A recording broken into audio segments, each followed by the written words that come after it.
Yes. Comme je vous le disais tantôt, aujourd'hui on a le privilège d'avoir un invité, un prédicateur invité qui s'en vient directement de La Prairie, de Nouvelle Vie. Il fait partie de l'équipe pastorale là-bas. Il sert aussi avec les jeunes et c'est la première fois qu'on a le privilège de l'accueillir. Alors est-ce qu'on peut accueillir chaleureusement Livio, s'il vous plaît? Yes. Livio, tu peux t'en venir. Merci. Bon matin, Axe 21, ça va bien? Oui. On m'a dit que vous étiez en forme aujourd'hui, alors c'est vraiment un privilège pour moi d'être avec vous. Merci pour l'accueil, réellement toute l'équipe, Nathan, Thibaut, c'est un privilège. Vous avez les salutations de l'Église Nouvelle Vie de La Prairie. Si jamais vous êtes dans la région un jour, vous voulez nous visiter, ça va nous faire plaisir de vous accueillir. Donc, on a dit quelques mots sur moi. Je m'appelle Livio, je viens de Nouvelle Vie La Prairie. Je suis responsable des ados là-bas, de la jeunesse, et je m'occupe de plein de choses aussi. C'est vraiment un privilège. Et vous remarquerez peut-être mon petit accent européen. Je suis né, j'ai grandi en Suisse. Alors, j'aurai l'occasion de vous en parler un peu plus tard. Et c'est un week-end difficile pour moi parce que la Suisse, elle a perdu en quart de finale de l'Euro. Peut-être qu'il y a des fans de soccer. Alors, priez pour moi aujourd'hui également. Mais c'est un privilège pour moi. Je suis marié avec Naomi depuis 4 ans et elle est enceinte. Donc, on attend des jumelles pour le mois de novembre. Amen. Alors, on est bénis. Quand Dieu fait les choses, il ne les fait pas à moitié. Alors, priez déjà pour mon sommeil également. Alors, juste avant de commencer le message ce matin, laissez-moi déclarer ceci. J'aimerais vous dire que vous êtes à la bonne place ce matin. Tu es peut-être à la bonne place si tu as besoin de recharger tes batteries. Tu es à la bonne place ce matin si tu doutes, si tu as peur. Tu es à la bonne place ce matin si peut-être tu as un carrefour dans ta vie. Tu attends une réponse de la part de Dieu. Tu es à la bonne place ce matin. Dieu, il est présent, il est vivant, il agit au milieu de nous. Est-ce qu'on pourrait encourager peut-être quelqu'un qui a besoin ce matin? On pourrait donner un petit peu de la force à quelqu'un qui a besoin d'une parole de Dieu aujourd'hui. Amen. Alors, c'est un privilège pour moi de commencer cette thématique sur Hébreux 11, les héros de la foi. Et Hébreux 11 commence avec une définition de la foi. Si vous êtes chrétien, chrétienne depuis plusieurs années, vous connaissez probablement cette définition qui dit la foi, c'est la ferme assurance des choses qu'on espère, une démonstration de celles qu'on ne voit pas. Et dans la suite de Hébreux 11, on voit justement qu'il est question de différentes personnes, différents héros qui ont vécu des vies humaines remplies de faiblesses, remplis de doutes, de défis, mais qui ont placé leur foi en Dieu, leur foi en Jésus et qui ont fait des accomplissements et des belles choses. Et c'est un privilège de pouvoir découvrir tout au long de cette thématique de Hébreux 11. Alors ne manquez pas chaque dimanche pour découvrir tous les différents héros de la foi. Et le titre de mon message ce matin, c'est la foi pour quitter. As-tu la foi pour quitter? Et c'est une question que je nous pose aujourd'hui parce que tout au long de notre vie, nous avons à quitter certaines choses. N'est-ce pas? Si vous êtes chrétien, chrétienne, vous avez dû à un moment donné quitter votre ancienne vie. Vous avez dû peut-être quitter certaines de vos habitudes. Comme je disais tout à l'heure, moi je vais avoir 2 bébés dans quelques mois, alors je vais probablement devoir quitter le sommeil un peu pendant quelques semaines. Et même si quitter peut nous sembler quelque chose de négatif, parfois si tu ne quittes pas, tu ne peux pas atteindre la prochaine étape. Tu ne peux pas devenir un chrétien, tu ne peux pas devenir une chrétienne si tu ne quittes pas certaines choses. Si tu ne quittes pas la paresse, tu ne peux pas devenir en forme. Il y a des hommes et des femmes qui disent « Amen ». C'est pourquoi dans nos vies, il y a des décisions qui vont marquer, qui vont déterminer les prochaines étapes de nos vies, des décisions qui vont marquer nos prochaines années et peut-être même notre vie au complet. Et c'est la même chose dans notre marche chrétienne. Et tout au long du message, aujourd'hui, on va découvrir la vie d'Abraham, de voir comment est-ce que Dieu l'a utilisé. Bien évidemment, pour nous, le modèle ultime, c'est Jésus. Mais on va découvrir ensemble comment est-ce que Abraham et tout au long de la thématique, d'autres hommes de foi ont été utilisés par Dieu. Et laissez-moi vous donner un petit peu de contexte à l'histoire d'Abraham. Peut-être que vous le connaissez, mais Abraham est considéré comme un des pères fondateurs du peuple juif. Il est vu comme un modèle de foi, d'obéissance, même un héros. Et l'alliance que Dieu fait avec Abraham est une de nos bases fondamentales dans ce que nous croyons. Et le plan de Dieu pour sauver l'humanité commence avec cette alliance personnelle. Et l'alliance que Dieu fait avec Abraham, elle inclut une promesse d'une descendance nombreuse, de la possession de la terre promise et de la bénédiction de toutes les nations au travers de sa postérité. Rien que ça. Et Abraham a vécu une vie incroyable, 175 ans. Aujourd'hui, on ne va pas rentrer dans tous les détails, mais si ça vous intéresse, allez lire Genèse. Et dans Hébreux 11, il est mentionné justement Abraham, et on va le lire ensemble. Hébreux 11, versets 8 à 9, ça va s'afficher. C'est par la foi qu'Abraham a obéi lorsque Dieu l'a appelé et qu'il est parti pour le pays qu'il devait recevoir en héritage. Et il est parti sans savoir où il allait. C'est par la foi qu'il est venu s'installer dans le pays promis comme un pays étranger. Et ce texte fait référence au texte de la Genèse, Genèse 11 et 12, qu'on va également lire ensemble. Comme ça, aujourd'hui, on aura vu Abraham au complet. Donc, Genèse 11, verset 31 à Genèse 12, 5. Téra, qui est le père d'Abraham, quitte Our en Babylonie pour aller à Canaan. Il emmène son fils Abraham et son petit-fils Lot, le fils de Haran. Il emmène aussi sa belle-fille Sarai, la femme d'Abraham. Il voyage jusqu'à Haran et il s'installe là. Téra vit 205 ans, puis il meurt à Haran. Le Seigneur dit à Abraham, quitte ton pays, ta famille, la maison de ton père, puis va dans le pays que je vais te montrer. Je ferai naître de toi un grand peuple, je te bénirai et je rendrai ton nom célèbre. Je bénirai les autres par toi et je bénirai ceux qui te béniront. Je maudirai celui qui te maudira.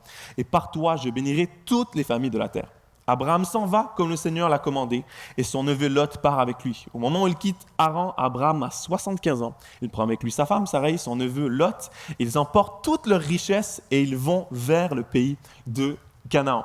Donc Téra, le père d'Abraham, devait emmener sa famille dans la terre promise, mais comme le texte nous le dit, s'est arrêté à Haran. Ce qui devait être une escale peut-être de quelques jours, une courte période, s'est transformé à on va rester là et on va s'établir. Ensuite, Téra, père d'Abraham, meurt et Dieu leur dit, en quelque sorte, aïe aïe, sa niaise ici, vous étiez censé rester 2 jours, vous êtes resté ben trop longtemps, déguédine, let's go à Canaan. J'ai pas dit let's go canadien, j'ai dit let's go Canaan. Au cas où vous ne savez pas, Dieu parle québécois. Mais Dieu leur demande de quitter cette ville, la ville d'Haran, et Abraham donc se dirige vers Canaan. Il prend tout ce qu'il possède, richesses, chevaux, ânes, et direction la terre promise. Qui ici a main levée, levez la main, qui a déjà déménagé? Qui a déjà déménagé? Parfait. Gardez la main levée si vous avez déjà déménagé de ville. Déménagé de ville. OK, quand même. Qui a déjà déménagé de pays? Déménagé de pays, tous les immigrants, faites-moi voir. Moi, je laisse la main levée. OK, il y en a quelques-uns. Alors que moi, également, dans les prochaines semaines, je vais vivre mon 4e déménagement en 7 ans. OK, également, priez pour moi aujourd'hui. Je m'en souviens alors que, comme je disais en introduction, je viens de la Suisse. En 2016, je suis parti de la Suisse pour venir ici pour étudier à l'ITF. Et dans ma tête, j'allais vivre l'aventure canadienne. OK, je me suis dit, moi, je viens de la Suisse, c'est tout petit et tout ça. Dans ma tête, je me suis dit, wow, tu vas au Canada. OK, c'est immense. Il y a les espaces verts, les chaînes de montagnes, les parcs nationaux, Aurignan, les Ours, il y a Magog, le lac Winfrey-Magog, tu vois, Montréal, wow, le hockey, ça va être fou, là, OK. Moi, vous allez voir, là, moi, dans mon esprit, je m'imaginais ça, là, pour moi, ça, c'était le Canada, OK, ça, c'était dans ma tête. Et finalement, j'arrive à Longueuil, sur la rue principale, avec une vue spectaculaire sur un magasin d'animaux et un dépanneur. Ça ressemblait plus à ça, en réalité, mon arrivée au Canada. D'accord? Mais heureusement que je ne me suis pas arrêté là, OK? Et que je suis resté ici au Canada, j'ai rencontré ma femme, sinon je ne serais pas devant vous aujourd'hui. Mais tout ça pour dire que lorsque tu quittes, lorsque tu vas vers l'inconnu, il y a toujours un moment donné où tu ne sais pas où tu vas et ça peut faire peur. Et peut-être, toi, aujourd'hui, ce n'est pas forcément quitter ton pays, mais tu dois, et Dieu t'appelle à quitter certaines choses dans ta vie et ça peut te faire peur. Mais lorsque nous mettons notre foi en action pour quitter quelque chose, Dieu est présent avec nous. Et je suis convaincu qu'en tant que chrétiens et chrétiennes, nous sommes appelés à quitter. C'est mon premier point pour nous aujourd'hui, un appel à quitter. Et lorsqu'on regarde notre texte, Dieu a personnellement appelé Abraham à quitter son pays. Hébreux 11 nous dit, il a quitté sans savoir, il est parti sans savoir où il allait. Et il y a plusieurs raisons pour lesquelles Dieu demande cela à Abraham, mais une des raisons, c'est parce que son environnement et le contexte d'Abraham n'étaient pas forcément bons. Abraham vivait dans un contexte qui était idolâtre, où le fait d'adorer d'autres dieux était répandu. La ville entière était loin de Dieu, adorait d'autres dieux. Et en fait, c'est même pire que ça. Le nom de la ville, Haran, signifie lieu sec, un lieu qui porte peu de fruits, un lieu de sécheresse. Même le nom de la ville en disait long sur sa situation en ce moment. Et ça me fait penser qu'en octobre 2020, il y a une ville au Québec qui a changé de nom, qui s'appelle Asbestos, qui a changé de nom pour devenir Val des Sources. Et ce nom visait à tourner la page sur l'histoire de l'amiante de la ville et favoriser une nouvelle identité basée sur d'autres aspects de la région. Et pour ceux les bilingues, asbestos, ça veut dire amiante. Et l'amiante n'est pas forcément bon pour l'humain, ça peut causer des maladies respiratoires. Donc, qui a envie d'aller habiter dans une ville où le nom te donne des maladies respiratoires? Personne. Et c'est la même chose pour Haran. Alors que cette ville n'était pas au programme, le père d'Abraham, Téra, y est resté à cause de différentes épreuves, à cause d'un parcours, on ne sait pas, mais il reste là. Et c'est pour cela que Dieu appelle Abraham à quitter. Et Dieu savait pertinemment que si Abraham restait dans cette ville, restait dans ce contexte, il n'allait pas être celui qu'il allait être. Avant que Abraham devienne un héros de la foi, avant que Abraham devienne le père de la foi, il devait faire un pas de foi. Et c'était nécessaire pour lui de quitter son contexte, son environnement. Et parfois, dans nos vies, c'est la même chose. Ce qui nous entoure peut avoir tellement d'influence sur nous. Et on pense toujours qu'on est plus fort que notre contexte. On pense toujours qu'on est plus fort que notre environnement. Non mais Elio, tu comprends, moi je ne suis pas influençable. C'est moi qui influence. Tu n'influences pas grand-chose à mon avis.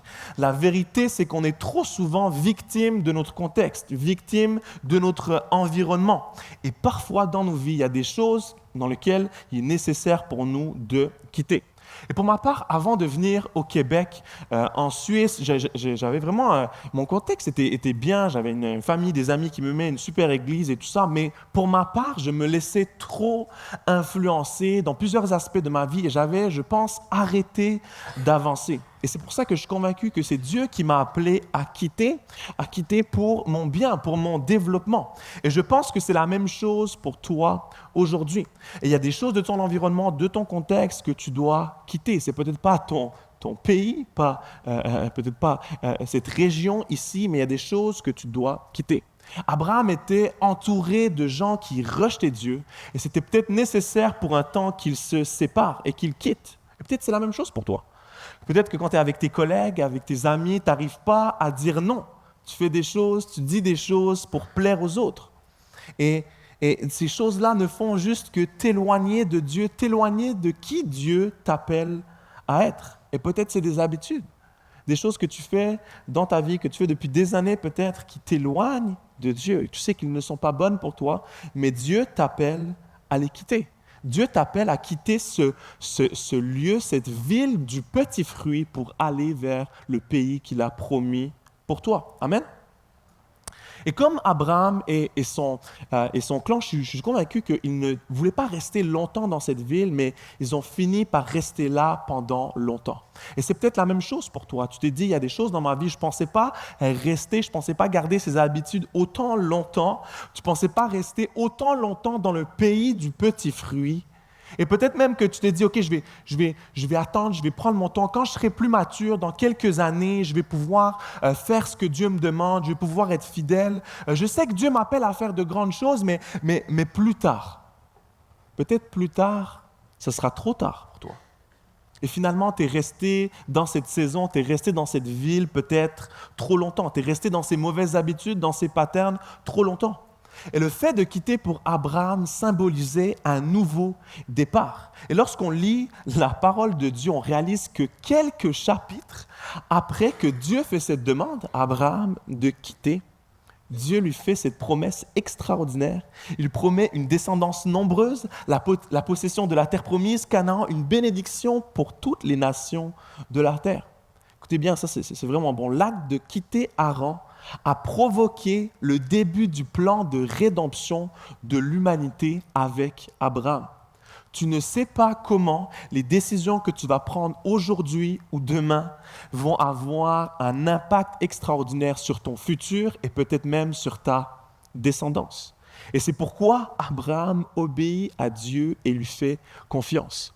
Premièrement, une des raisons pour laquelle Abraham quitte, c'est pour son contexte. Et deuxièmement, le fait de quitter son pays, quitter une zone de confort, quitter quelque chose, provoque dans nos vies la foi. Et l'appel de Dieu à Abraham est également un test de foi pour lui de mettre sa confiance en Dieu alors qu'il n'avait aucune idée dans quel pays, comment, par quels moyens il allait, par quelle direction divine allait avoir. Il a mis sa foi en Dieu. Et c'est pour ça qu'Abraham est appelé le héros de la foi, n'est-ce pas? Parce qu'il a mis sa foi en Dieu. Et si Abraham ne quittait pas, Dieu ne pouvait pas réaliser le plan qu'il avait pour lui. Et c'est la même chose dans nos vies. Et souvent, je ne sais pas si vous êtes comme moi, mais moi, j'ai besoin de savoir la destination finale avant de faire un pas. Je pense qu'il y en a plusieurs qui sont comme moi. Je vais être où dans 5 ans? Quelle université je dois choisir? Est-ce qu'un jour je vais me marier? Est-ce que je vais recevoir cette promotion que j'attends depuis 6 mois, depuis 2 ans? Est-ce que je vais avoir assez d'argent pour la retraite? Est-ce qu'avec les taux actuels, je vais vraiment pouvoir m'acheter une maison un jour? Et la foi, c'est de faire confiance à Dieu, peu importe les circonstances, peu importe les épreuves, peu importe l'inconnu. La foi, c'est de placer notre espérance en Dieu. Ouais. Et il y a un prix à payer pour suivre Jésus, n'est-ce pas? Et dans Matthieu 16, 24, ça nous dit ceci. Alors Jésus dit à ses disciples, si quelqu'un veut venir après moi, qu'il renonce à lui-même, qu'il se charge de sa croix et qu'il me suive. Si quelqu'un veut me suivre, c'est nécessaire qu'il quitte certaines choses dans sa vie. Et peut-être pour toi, ça veut dire quitter ta sécurité. Quitter peut-être des relations qui sont toxiques pour toi. Peut-être quitter certaines habitudes. Et alors qu'on parle de quitter de la foi ce matin, moi, il y a une histoire qui m'inspire beaucoup. C'est celle du conquistador Hernán Cortés. C'est une illustration qui est quand même connue, vous l'avez peut-être déjà entendue. Et on ne soutient pas sa cause, on veut juste regarder sa stratégie. En 1519, Hernán Cortés mène une expédition depuis Cuba vers le Mexique avec l'intention de conquérir l'Empire aztèque. Et lors de son arrivée sur les côtes du Mexique, Cortés a pris une décision audacieuse. Il a ordonné à ses hommes de brûler leurs bateaux. Donc ils arrivent, tous les soldats et tout ça arrivent en bateau. Et là, il demande à tout le monde de brûler les bateaux. Et ça a un effet, un impact sur la psychologie des soldats de dire, OK, il n'y a plus de retour en arrière. Ce n'est plus possible pour nous d'abandonner, de battre en retraite. Au contraire, on va donner notre maximum. On va y aller all-in parce que littéralement, ce n'est pas possible. Et en fait, ça a renforcé leur détermination à réussir. Et cet exemple est souvent utilisé comme de l'audace ou de la détermination dans nos vies. Mais moi, j'aime l'idée que c'est des mesures drastiques. Et parfois, dans nos vies, on a nous aussi besoin de mesures drastiques. Nous aussi, dans nos vies, on a besoin parfois de dire « je brûle tout ». Il n'y a plus de retour en arrière possible. Parce que je ne sais pas si vous êtes comme moi, mais moi, j'aime garder un plan B. Mais juste au cas où. Peut-être Dieu, il a dit qu'il allait faire des choses, mais c'est un petit peu long. Seigneur, je te fais confiance, mais c'est parce que là, moi, j'ai un timing à respecter. Là. Je savais qu'avant 30 ans, je devais avoir 4 enfants. Là. Comment ça se fait que ce n'est pas possible? Et en fait, souvent, on veut suivre Dieu, on veut mettre notre foi en lui, mais on est impatient. On veut savoir la destination finale. On veut tout savoir. Et comme Abraham, Dieu nous appelle à faire preuve de confiance, de foi, et sans regarder en arrière, sans retourner en arrière et sans plan B. Et peut-être aujourd'hui, c'est des bateaux que tu dois brûler, mais peut-être c'est des habitudes que tu dois casser. Et peut-être c'est des choses que tu dois brûler dans ta vie parce que sinon, c'est elles qui vont peut-être te brûler. Il y a quelque chose de de l'ordre de la foi, n'est-ce pas, de quitter, de faire ce pas-là. Et c'est un apprentissage pour nous dans nos vies de faire confiance à Dieu. Là, j'aime dire que la foi, c'est comme un muscle, n'est-ce pas, que nous devons développer à tous les jours. Et Dieu, bien sûr, nous appelle à quitter, comme on l'a vu, mais Dieu nous appelle également à devenir. Et c'est mon deuxième point pour nous aujourd'hui, un appel à devenir. Pour Abraham, le fait de quitter était une nécessité et l'a fait devenir le père de la foi, l'a fait devenir un héros de la foi. Abraham n'aurait pas pu devenir le Abraham que nous connaissons sans passer par ce processus. Et parfois, le processus, il est douloureux. Parfois, le fait de quitter entraîne des difficultés. Pour ma part, l'année passée, je me suis déchiré les ligaments croisés du genou qu'on appelle ACL. Et au bout de quelques jours, semaines, j'étais correct. J'étais capable de marcher, tout ça, pas vraiment courir, mais j'étais capable de marcher.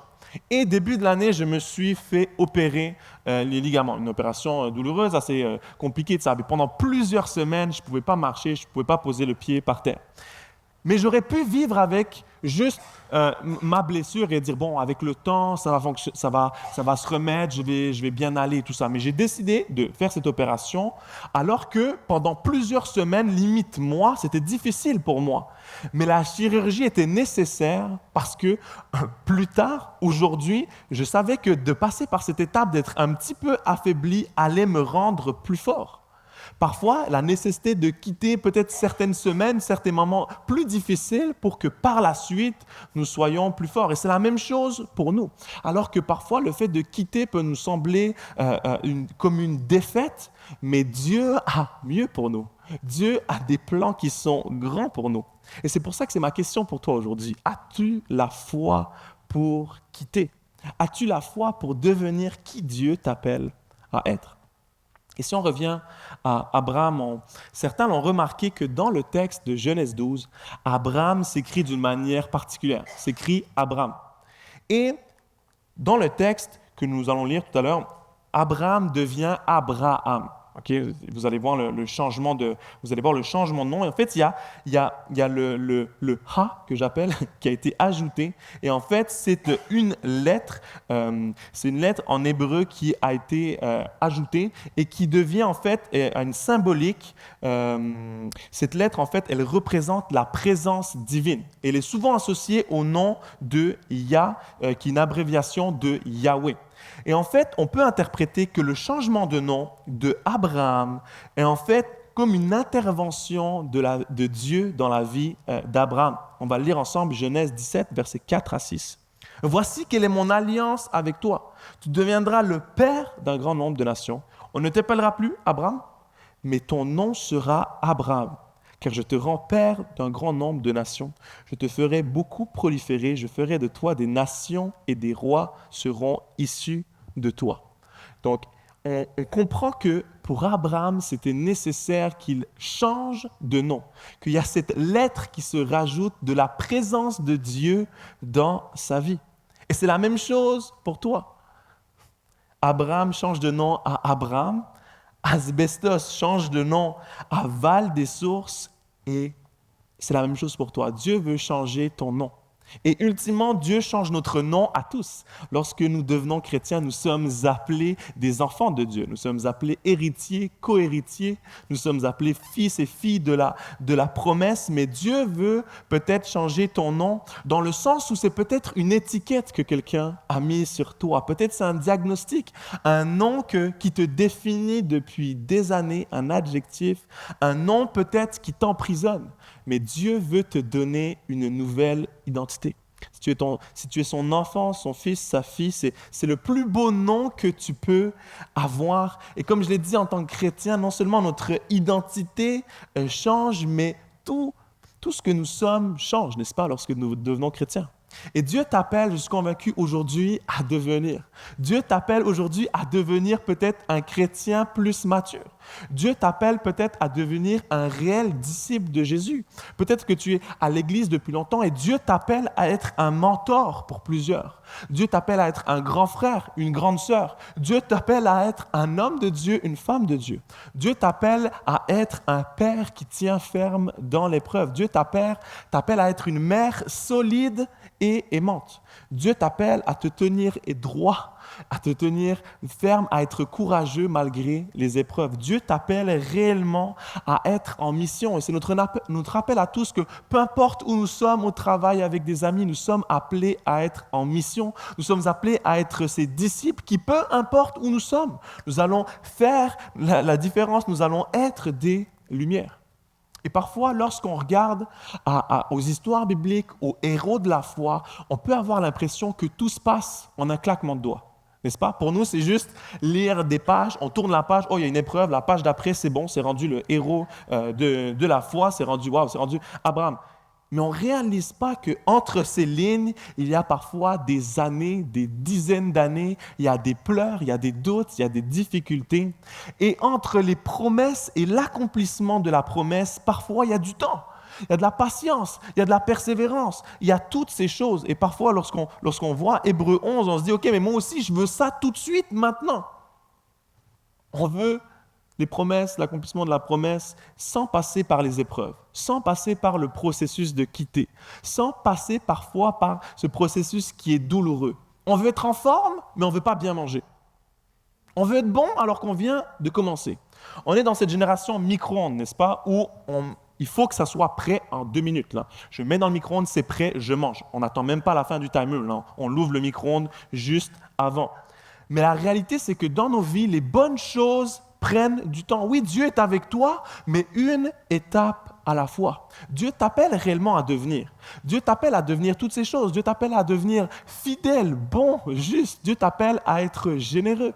Dieu t'appelle, comme je l'ai dit, à être ce père aimant et cette mère fidèle. Dieu t'appelle à être patient, sage, compatissant. Il t'appelle à être intègre, mais fais-lui confiance un pas à la fois. Oui, Dieu a des projets pour toi. Il a des choses en réserve pour ta vie. Il a des bénédictions, des promesses, mais mets ta foi en lui et commence là où tu es.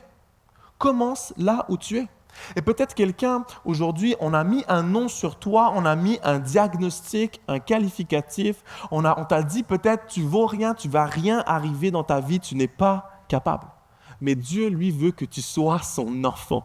Dieu veut que tu deviennes ce disciple-là. Il veut que tu témoignes de cet amour-là pour lui. Et je veux juste prendre quelques instants pour parler de ma vie à moi. Moi, comme j'ai dit, je suis né dans une famille chrétienne, des parents qui m'ont aimé, élevé. Et en grandissant, une des questions pour moi qui était une des plus grandes angoisses de ma vie, c'est qu'est-ce que je vais faire plus tard? Qu'est-ce que je vais faire en grandissant? Et quand la prof me demandait, ou mes amis me demandaient, j'avais aucune idée. Comme je l'ai dit en intro, moi je suis un fan de soccer, fait que je veux devenir joueur de soccer professionnel. Mais je ne me suis jamais donné les moyens de mes ambitions.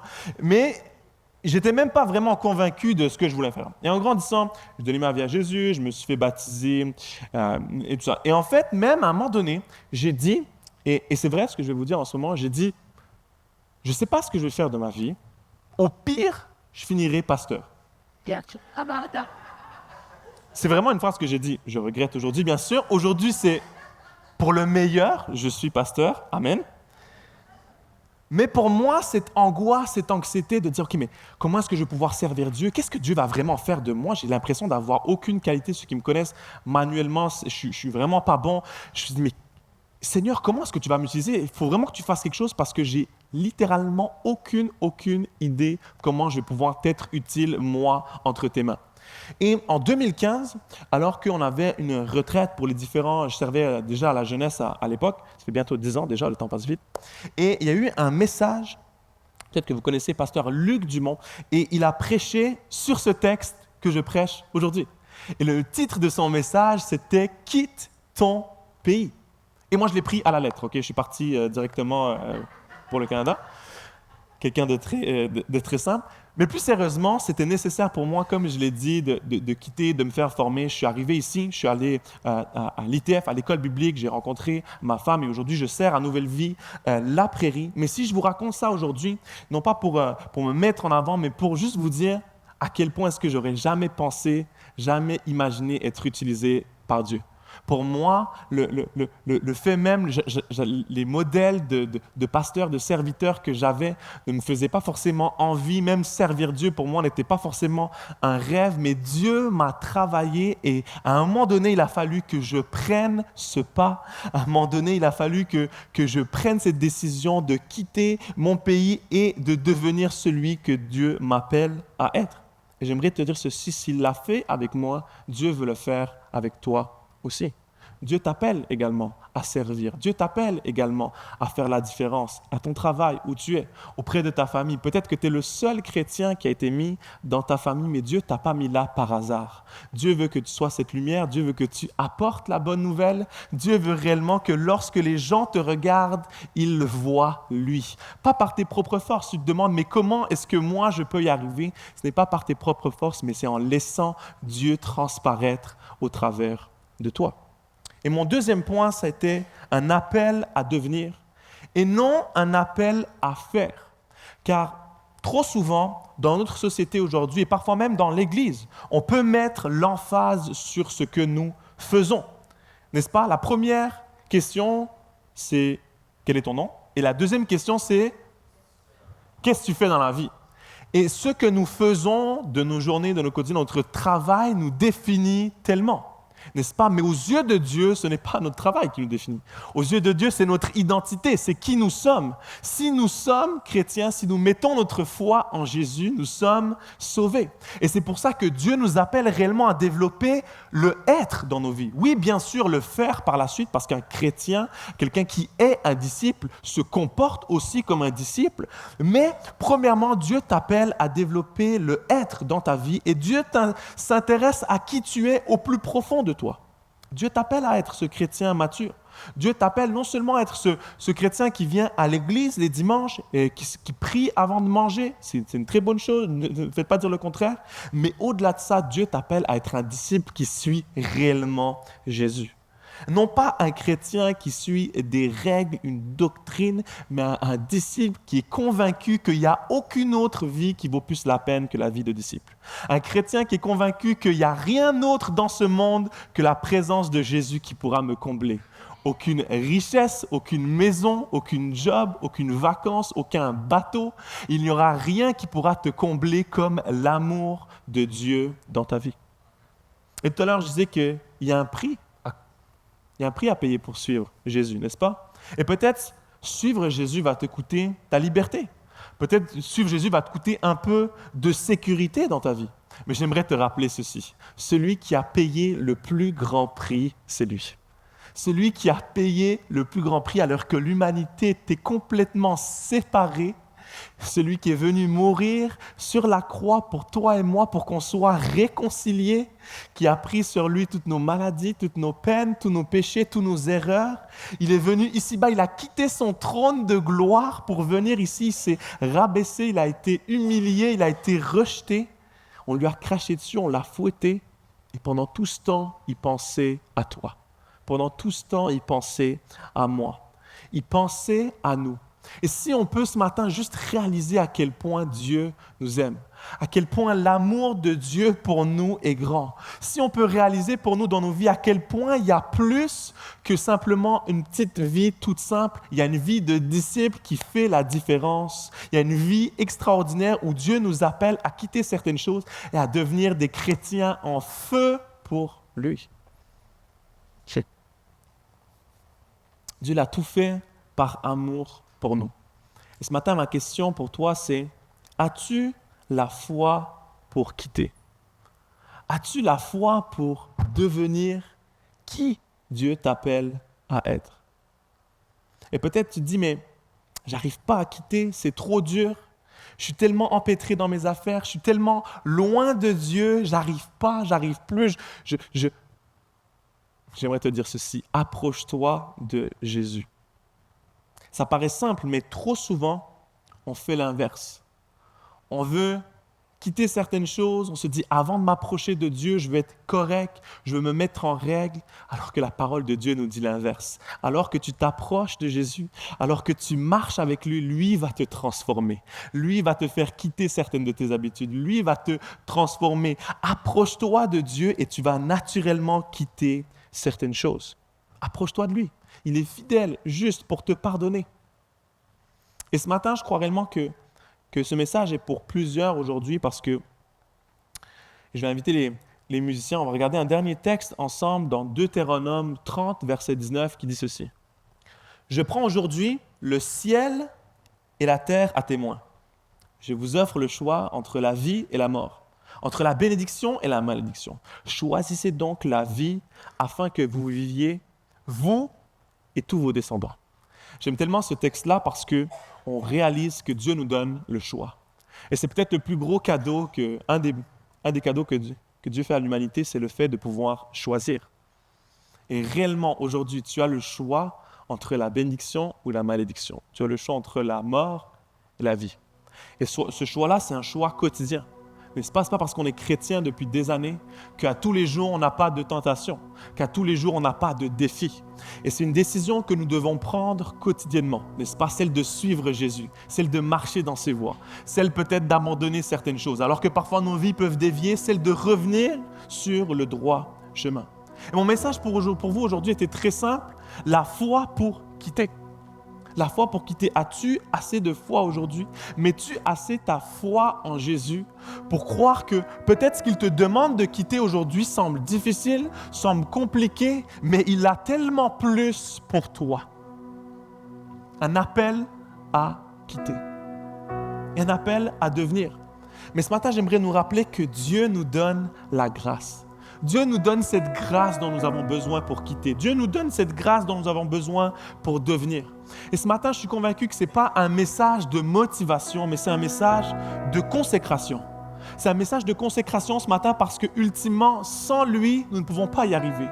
Sans ce Dieu qui vient habiter en nous, qui nous donne son Saint-Esprit, on n'est pas capable d'accomplir ce que Dieu nous demande. Par nos propres forces, ce n'est pas possible. J'aimerais répondre à toi ce matin qui te pose cette question. Est-ce que je vais être utilisé par Dieu? Est-ce que je vais réellement servir à quelque chose pour lui? Occupe-toi du naturel et Dieu va s'occuper du surnaturel. Sois fidèle et diligent avec ce que Dieu t'a donné dans ta main, avec les gens que Dieu t'a confiés autour de toi. On veut toujours des belles choses, des plus grandes choses, plus de responsabilités, mais qu'est-ce que tu fais avec ce que Dieu t'a donné dans ta main aujourd'hui? Comment est-ce que tu t'occupes de sa famille? Comment est-ce que tu t'occupes des gens qui sont autour de toi? Est-ce que tu es fidèle et diligent? Et peut-être ce matin, pour toi et pour plusieurs, c'est le temps de quitter. C'est le temps de quitter. C'est le temps de quitter peut-être des mauvaises habitudes que tu as prises. Peut-être c'est de prendre un verre d'alcool de trop à tous les jours. Peut-être c'est le temps ce matin de quitter certaines drogues. Peut-être c'est le temps ce matin pour toi de quitter la cigarette, la vapoteuse. Peut-être pour toi aujourd'hui, c'est le temps de quitter cette poursuite de biens la poursuite de biens matériels. T'en veux toujours plus. Tu as l'impression que tu vas être comblé si tu achètes la prochaine bébelle, la prochaine affaire. C'est le temps de quitter ça aujourd'hui. Peut-être pour toi, c'est le temps de quitter ces influences négatives. Peut-être pour toi aujourd'hui, c'est le temps de quitter ce langage vulgaire. Les sacres peut-être que tu utilises dans ta vie. Dieu dit, mais quitte ça. C'est pas pour moi. Peut-être ce matin, c'est le temps pour toi de quitter la recherche d'approbation des autres. Tu cherches tellement le regard des autres, tu cherches tellement le fait d'être approuvé, d'être validé par les autres que tu oublies que tu as été validé par le roi des rois. Ce matin, peut-être c'est le temps pour toi de quitter un orgueil. Tu veux toujours être meilleur que les autres. Ce matin, peut-être c'est le temps pour toi de quitter une arrogance. Ce matin, pour plusieurs, je suis convaincu que c'est le temps de quitter une rancune. Tu gardes quelque chose, tu gardes un non-pardon dans ta vie. Il y a une situation que Dieu t'appelle à quitter, à relâcher. Et tu as l'impression que c'est trop dur. Tu as l'impression que tu ne vas pas être capable. Mais Dieu te dit, relâche. Dieu te dit, quitte ce moment-là, quitte cette chose-là. Peut-être c'est ce pardon que tu retiens depuis trop longtemps. Dieu t'appelle à le quitter. Dieu t'appelle peut-être à quitter cette anxiété. Dieu t'appelle à mettre ce stress et toutes ces choses, de dire, relâche-le à moi. Dieu t'appelle à quitter parfois les préoccupations de la vie. Tu poses tellement de questions, comment tu vas arriver à la fin du mois, comment est-ce que tu vas être capable de payer telle ou telle facture. Dieu te dit, mets ta foi en moi.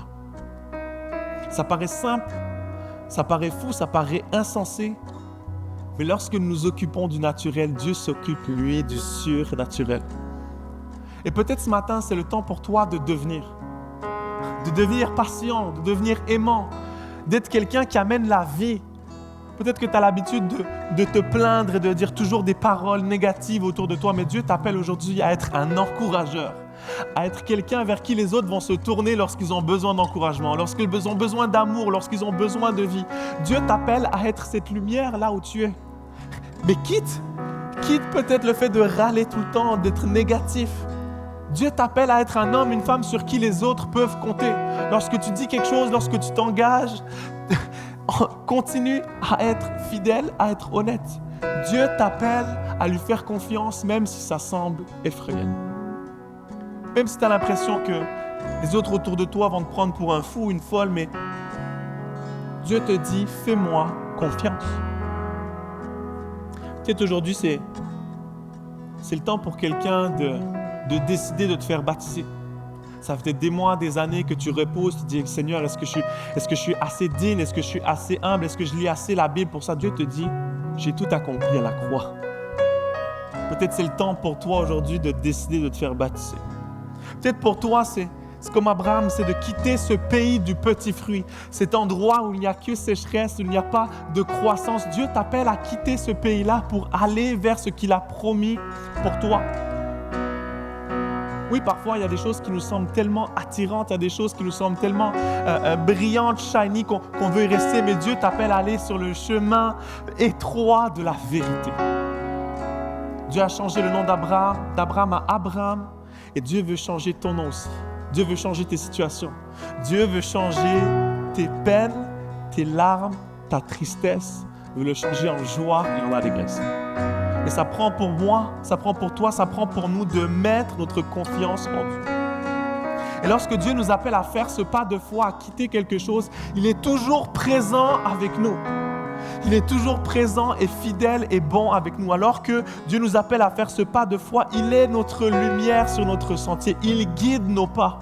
Arrête de toujours vouloir savoir quel est le prochain pas que je dois faire, quelle est la direction pour moi dans 10, 15 ans. Fais un pas à la fois. Fais-lui confiance pour chacune de tes étapes et tu vas voir, il va être fidèle, il va te surprendre. Il va te surprendre avec des bénédictions, il va te surprendre avec des choses extraordinaires dans lesquelles tu n'avais aucune idée. Je vais m'adresser peut-être à quelqu'un ce matin qui dit, mais moi je l'ai fait. Moi je l'ai fait, ça fait plusieurs années. J'ai quitté mon pays, j'ai quitté quelque chose, j'ai fait un sacrifice pour Dieu. J'ai l'impression que Dieu m'a abandonné. J'ai l'impression que Dieu n'a pas tenu ses promesses. J'ai l'impression que Dieu tarde dans ma vie. J'aimerais te dire ceci, Dieu n'est jamais en retard. Dieu ne tarde pas. Ses promesses sont oui et amen. Place ta confiance en Dieu. Dieu va te rencontrer, Dieu va exaucer peut-être ces prières que tu attends depuis tellement longtemps. Peut-être c'est quelqu'un de ta famille pour qui tu pries depuis des années. Tu pries pour le fait qu'il revienne à la maison. Tu pries pour le fait qu'il revienne à Dieu. Persévère, continue. Continue de prier, ne lâche pas. Parfois, on peut être tellement découragé par les choses extérieures, mais Dieu nous appelle réellement à être ces chrétiens matures, fidèles, patients, persévérants. Les gens autour de nous ont tellement besoin. Les gens autour de nous ont tellement besoin de modèles, d'hommes, de femmes de foi qui se tiennent droit dans l'épreuve. Ce matin, j'aimerais juste qu'on prenne quelques instants pour fermer les yeux. Et il y a peut-être quelques personnes qui doivent prendre une décision ce matin. Une décision qui est personnelle, une décision qui est entre toi et Dieu, qui ne concerne pas ton voisin, pas ta voisine, une décision que Dieu t'a soulevée ce matin dans le message où tu dis « Mais moi, il faut que je quitte cette chose-là. Moi, il faut que je prenne cette décision-là dans ma vie. Moi, il faut que je quitte cette chose parce qu'elle est en train de me détruire, elle est en train de me consumer. Elle est en train de me consumer à l'intérieur, elle est en train de faire du mal aux gens autour de moi, elle est en train de faire des ravages. » Si c'est toi ce matin qu'il y a une chose que Dieu pointe, c'est pas pour moi, c'est pas pour les autres autour de toi, mais je t'invite juste à lever la main. Juste à lever la main. On n'a pas besoin de savoir c'est quoi, mais juste en signe d'abandon, en signe de foi et de dire Seigneur, j'ai aucune idée comment tu vas me débarrasser de cette chose. J'ai aucune idée comment je vais avoir la force de quitter, Seigneur, mais je lève la main ce matin. Si c'est toi aujourd'hui, prends cette décision, pas devant les hommes, mais devant Dieu en disant Seigneur, moi je quitte ce matin. j'aimerais également m'adresser à quelqu'un ce matin qui dit, mais moi je veux devenir également un homme, une femme de foi. Moi je veux être utilisé par Dieu. Moi je réalise que la plus belle des vies, c'est celle qui est vécue pour Christ, c'est celle qui est vécue pour Jésus, pour le royaume. Si c'est toi ce matin qui dis, je ne sais pas comment, je ne sais pas encore quel talent, quel don Dieu m'a donné, mais je veux te servir, Seigneur, d'une manière nouvelle.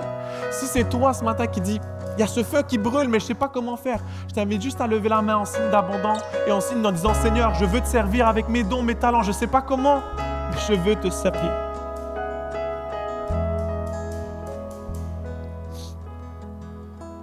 Seigneur, on est reconnaissant parce qu'à la croix, tu nous as tout donné.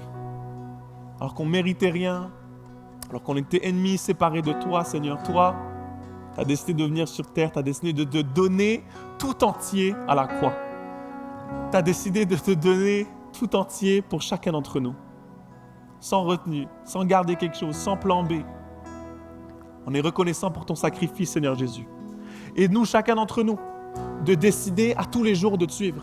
Aide-nous, Seigneur, pour chacun d'entre nous, de décider à te suivre. Peut-être c'est la première fois aujourd'hui que tu prends cette décision de le suivre, de mettre ta foi en lui. Peut-être ça fait des années que tu t'es éloigné, mais aujourd'hui, prends cette décision-là de revenir à la maison. Prends cette décision-là de mettre ta foi en lui. Seigneur, je te prie pour toutes les personnes qui ont décidé de quitter quelque chose. Seigneur, toi, tu les connais. Toi, tu sais.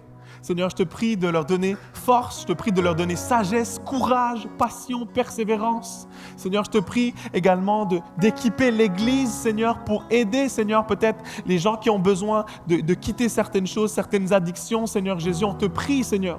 On veut être des disciples efficaces. On veut être, Seigneur, des chrétiens matures. Mais aide-nous, Seigneur. Aide-nous, on a tellement besoin d'être renouvelés, Seigneur. Je te prie pour chacun d'entre nous, Seigneur.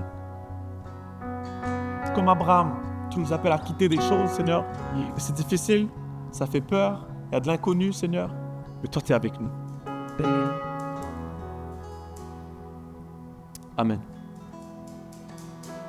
Alors que ce matin, on va chanter ce chant qui dit « Donne-moi un cœur tout entier, complètement dévoué. Fais ce que tu veux de ma vie. » J'aimerais juste vous inviter à vous lever, Actes 21, et que ce chant soit une déclaration.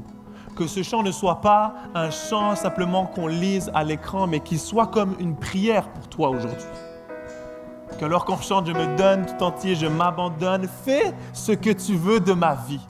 Que ce soit pas simplement un chant, mais que ce soit la déclaration de notre cœur ce matin. On chante ensemble.